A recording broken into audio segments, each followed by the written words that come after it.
Muy buena, gente. Atención a la bomba que acaba de tirar Alejandro Berkovich. ¿Para quién es importante esta reforma que propone el gobierno de la Carta Orgánica del Banco Central?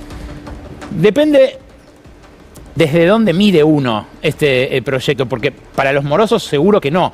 No hay prevista en esta reforma ninguna medida que pueda aliviar su situación. Y son muchos. Son más de 6 millones.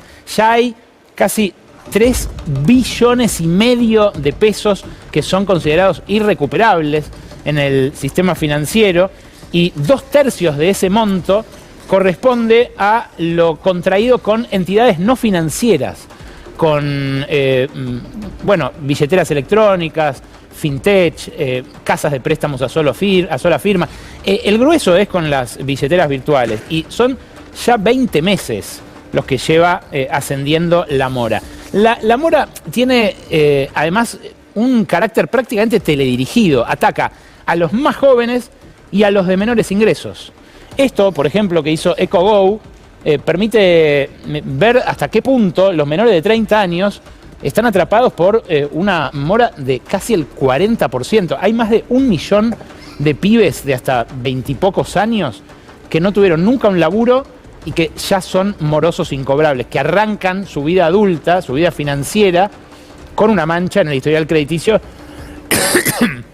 realmente difícil de remontar. Claro, para el grueso de los deudores, que son 20 millones de personas, la mora es simplemente un cuco, pero para muchos es una realidad, y una realidad que ya está, mordiéndoles los talones. Cuando uno ve, por ejemplo, las intimaciones que empezaron a recibir en algunos casos contactos de deudores de Mercado Pago, que es una de las billeteras electrónicas que más morosos apiló en este último año.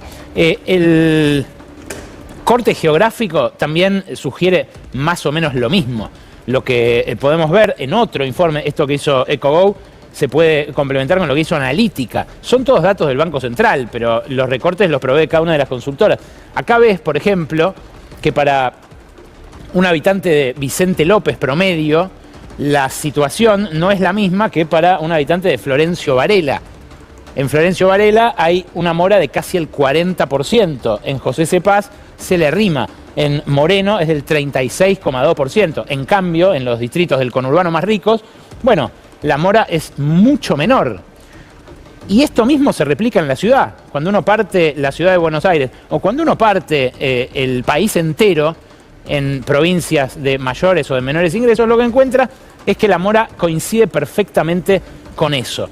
Y si coincide con los lugares de menores ingresos, es porque la gente que se endeudó para cubrir esa pérdida de ingresos reales en el momento que se produjo, 2024, inicios de 2025. Después vino la suba de la tasa de interés de las elecciones. O sea que al que se había endeudado por una política económica de este gobierno, otra política económica de este gobierno le hizo más difícil pagar esa deuda. Claro, el Banco Central podría, con la Carta Orgánica actual, establecer topes de tasa de interés, por ejemplo, para la tarjeta de crédito. Apenas asumieron Caputo y Bausili en el Ministerio de Economía y en el Banco Central, lo primero que hicieron fue eliminar ese tope. Podría también poner pisos a las tasas de interés, por ejemplo, para que el ahorrista que deja su ahorro en un banco no pierda contra la inflación. También eliminaron ese piso.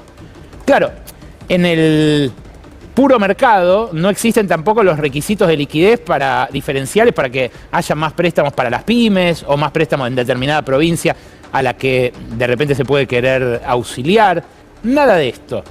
Porque, en definitiva, para el presidente, cada vez más atado a un dogma que no funciona, la mora es parte de un problema entre privados. Así lo dijo, escucha. Presidente, ¿podría hacer algo por nosotros? Que yo creo... A ver, la pregunta es, si yo tengo un acuerdo con uno de los muchachos de privado, aquí, un acuerdo privado, y por algún motivo una de las partes no está en condiciones de cumplir el acuerdo. La pregunta ¿es correcto que yo le haga pagar a usted eso? No. Ok, bien. Entonces, Que dice que quienes se endeudan tienen responsabilidad. Obviamente. Perdón, más allá... la pregunta es, ¿le pusieron una pistola en la cabeza para hacerlo? No, está ok, bien. listo. Más allá de que y después, y después decir que lo tiene que arreglar el Estado, es decir, pasarle la cuenta a todos los demás. Eso me parece que no está bien. Pero hay bancos que están refinanciando la deuda y es correcto eso. Pero ese es un problema entre privados. A mí me parece bárbaro. Claro, si son 6 millones de personas, ¿sigue siendo un problema entre privados? ¿Es un problema individual de cada una de esas 6 millones de personas o es un fenómeno sistémico? Porque es una discusión válida. Si arranca un gobierno comprimiendo los salarios por un lado, pero además achicando todavía más el ingreso disponible porque te aumenta las tarifas 5 o 6 veces, porque te aumenta los impuestos, a contramano de lo que ocurre con las personas más ricas. Si después de eso suben la tasa de interés y en simultáneo a todo eso destruyen empleo y dejan sin empleo a más de 300.000 personas, ¿sigue siendo un problema entre privados? Digo porque, además, lo que dice Milei es que hacerle pagar a otro contribuyente es una injusticia, pero no necesariamente tiene que pagarlo otro contribuyente.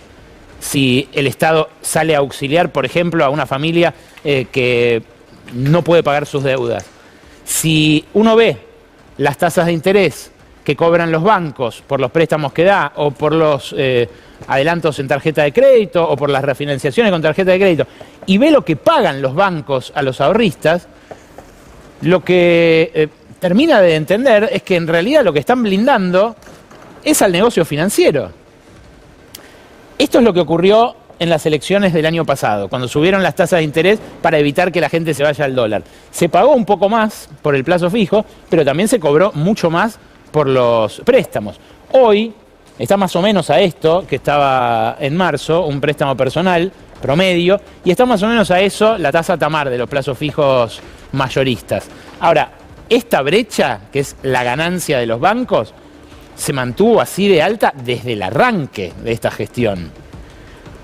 Si se fijaran topes a las tasas de interés para evitar que se arme esa bola de nieve, si se empezara a intervenir sobre las billeteras virtuales, que no están reguladas, pero que hacen también negocio financiero como los bancos, ¿no se aliviaría la situación de las familias? ¿A qué contribuyente le estarían haciendo pagar esto? Digo porque estamos hablando de afectar ganancias que en los balances se ven muy, pero muy abultadas. Son de los pocos ganadores que tiene este modelo los bancos. En fin, se ve clarito quién está haciendo negocio, pero al ministro de Economía, a Caputo, le parece que igual, si interviniera, se estaría cometiendo una injusticia. Entonces, ¿puede haber alguna intervención del Ministerio del Gobierno en ese área? Se habló de un uso del Fondo de Garantía de Sustentabilidad, se habló de crear alguna herramienta para resolver el tema de la mora. No, porque de vuelta ahí entras en el problema de lo que en inglés se llama el moral hazard, ¿no? Ese tema de decir, bueno, cada uno nos tenemos que hacer cargo de nuestras decisiones, porque si yo te ayudo a vos porque tomaste mal un crédito, y yo no sé si vos tomaste mal el crédito porque no llegabas a fin de mes o porque alguien te había contado que Milei se iba y el dólar se iba a ir a 3.000.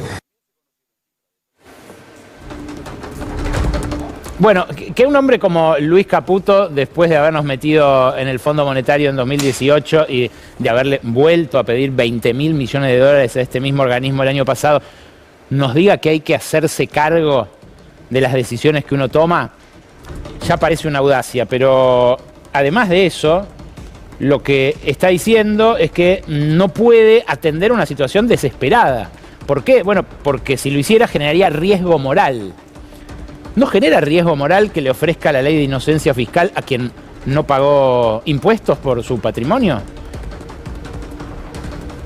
Si el problema es que la próxima vez que vaya a tomar una deuda, ese irresponsable que tarjeteó el súper tiene que reflexionar sobre esa decisión, ¿no va a pasar que la próxima vez que alguien de mucha guita decida no pagar impuestos va a decir, total, después va a venir una ley de inocencia fiscal, va a venir un blanqueo? Sí, hay un riesgo moral en todas las decisiones económicas, pero es por un cristal de clase que decide Caputo cuándo correrlo y cuándo no. Es bastante evidente que esto es así. Sobre todo cuando uno mira encuestas como la que difundió este fin de semana la consultora Centrix. Ahí lo que se ve es lo que responde la gente, porque el Banco Central no tiene esta información. Pero ¿a qué atribuye su nivel de endeudamiento la gente? Bueno, más de la mitad a que sus ingresos no alcanzan para cubrir los gastos básicos. Deuda alimentaria, como dijo hace poquito Eduardo de Lázari, un simpatizante del gobierno, un empresario pyme, partidario de Javier Milei, pero que dijo, esta deuda no es para especular. Claro, el ladrón cree que todos son de su condición y el especulador quizás mira al que tomó un préstamo personal para pagar la tarjeta y dice, no, estaba apostando a que subía el dólar. La segunda razón por la que la gente dice que se endeuda es para pagar las tarifas de servicios públicos. La tercera, para comprar bienes durables, que sería saludable que mucha gente lo pudiera hacer porque indicaría un progreso por parte de esa gente. No, es apenas una minoría. Luego figuran las situaciones imprevistas, en fin. Fíjate la próxima, porque es coherente con este más del 50% que dice que se endeudó para cubrir lo que dejó de ganar en su ingreso. ¿A cuándo del mes llega cada uno con sus ingresos? Al 20, dice 2/3 de la gente consultada por esta encuesta. Los que llegan holgados y pueden ahorrar no llegan al 10%. Los que llegan a fin de mes justito no llegan al 25%. Claro, no es un universo de especuladores el que describe esta encuesta. No es el universo que imagina Luis Caputo. Es el universo que notó la jefa del Fondo Monetario, que representa un problema para la política económica. Porque Kristalina Georgieva no vino solo a bailar tango y a mostrarse en el Ministerio de Economía. También dio una conferencia de prensa donde hizo notar las cosas que no le cierran del plan. Por supuesto que sigue acompañando el ajuste fiscal, sobre todo, el apretón monetario, también la acumulación de reservas, pero habló de los morosos, habló de que el crecimiento le llegue a la gente, habló de esas cosas que al gobierno no le gusta que se hablen. Y lo que no llegó a ver es que en junio hubo compras de dólares por más de 2.500 millones de dólares. 1,5 millones de personas compró 2.500 y pico de millones de dólares y otras 700.000 vendieron 500. Por eso la dolarización neta del mes de junio dio esos 2.065 millones. ¿Cuánto acumula este año 2026? Casi 13.000 palos. 12.957 es la compra neta de dólares desde enero a junio. Son más de 2.000 palos por mes en un año no electoral. El año pasado, cuando Milei dice que le hicieron un golpe de Estado, hubo compras por 32.800 millones de dólares. Pero claro, era un año electoral. ¿Qué pasará el año que viene? Bueno, es una de las cosas que alarman a Kristalina Georgieva, al Fondo Monetario, e incluso a partidarios del oficialismo que dicen, sí, va a haber una corrida el año que viene. La cuestión es qué espalda junta el Banco Central para afrontarla. El Banco Central, el año pasado, contó con un aliado. Apareció el secretario del Tesoro, Scott Bessent. Pero el secretario del Tesoro ahora está ocupado en otros problemas. Este fin de semana recorrió todos los diarios del mundo la intervención que hizo para salvar al yen. Algo parecido a lo que hizo con Milei en octubre. Bueno, lo hizo con uno de los países que más bonos del Tesoro estadounidense tiene en su poder y que había visto su moneda caer al menor nivel en 40 años. Hay un montón de turistas argentinos de buen pasar económico que se van a Japón y que se sorprenden porque era un país siempre considerado carísimo. Bueno, ahora entre que el dólar está barato acá y el yen está devaluado allá, claro, no es esa la situación. El yen fue rescatado por Scott Bessent, que a su vez aplicó un truco bastante parecido al que usó acá en Argentina, correr al mercado. Acá en Argentina sacó un hilo de tweets. Lo que hizo este viernes fue todavía más loco, todavía más inédito. Dejó que fotografíen una nota suya en la reunión de gabinete que se hizo el viernes en Camp David, con el cuidado de que se veía la lapicera oficial, que se veía su nombre en el cartelito atrás, y acá dice to do, como lista de deberes. Comprar yenes japoneses por entre 5 y 10 mil millones de dólares. Claro, lo que hace Bessent es correr al mercado, como con el hilo de tweets cuando dijo voy a comprar infinitos pesos, todo lo que haga falta para rescatar a Milei, wherever it takes. Ese monto no lo llegó a desplegar, porque tampoco tiene tanta espalda el Tesoro estadounidense para hacerlo, pero que lo haya dicho ya implicó para los operadores del mercado algo. Bueno, lo hace Estados Unidos para evitar que Japón venda los activos estadounidenses que tienen en su poder. Es de algún modo un autorrescate, pero esto tiene dos implicancias importantes para la Argentina. Primero, que la tasa para refinanciar los bonos que le van venciendo de la deuda a Estados Unidos va a ser necesariamente cada vez más alta. ¿Por qué? Y bueno, porque le van a empezar a desconfiar los inversores internacionales a una Reserva Federal que los va a tener que convencer con algo.